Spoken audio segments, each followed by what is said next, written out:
কবিতা লিখেছি, তার বিরুদ্ধে কথা বলেছি, কিন্তু হ্যাঁ, মাদকের বিরুদ্ধে কথা বলেছেন কল্যাণ চক্রবর্তী।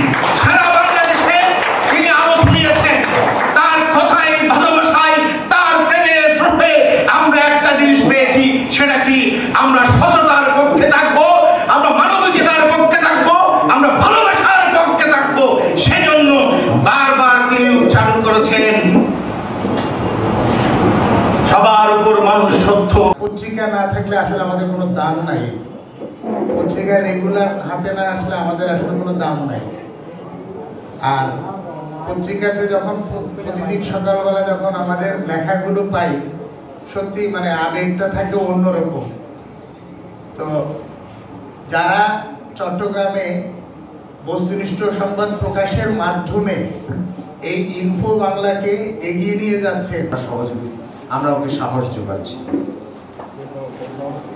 দেশের যে করুণ অবস্থা, আজকে বিভিন্ন সিন্ডিকেটটা পর্যন্ত এখনো ভাঙা সম্ভব হয়নি। সরকারের বিভিন্ন প্রশাসন আছে, ব্যবস্থাপনা পরিচালক থেকে শুরু করে রিপোর্টার, সাংবাদিক যারা আছে সবাইকে আমার অভিনন্দন।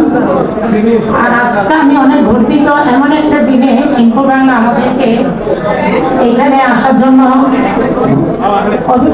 স্বাগত জানাইছে। মানে এমন একটা দিন বলতে 16ই ডিসেম্বর, যা লক্ষ লক্ষ মানুষের প্রাণের বিনিময়ে আজকে দিনটা আমরা ফিরে পেয়েছিলাম।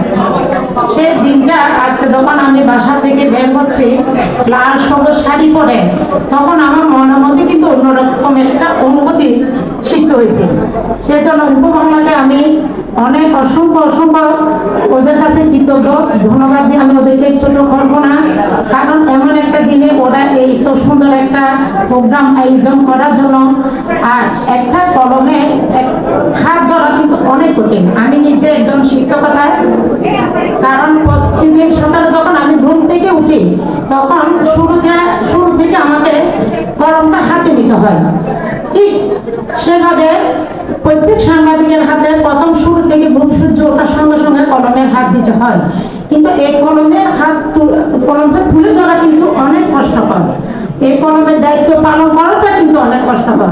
তাই আমি ইনফো বাংলাকে অনুরোধ করবো, মানে ওদের বিভিন্ন প্রোগ্রাম থেকে আমার অনেক ভালো লাগছে। ইনফো বাংলাতে আমি আরো বিভিন্ন যখন বিভিন্ন জনসমাবেশে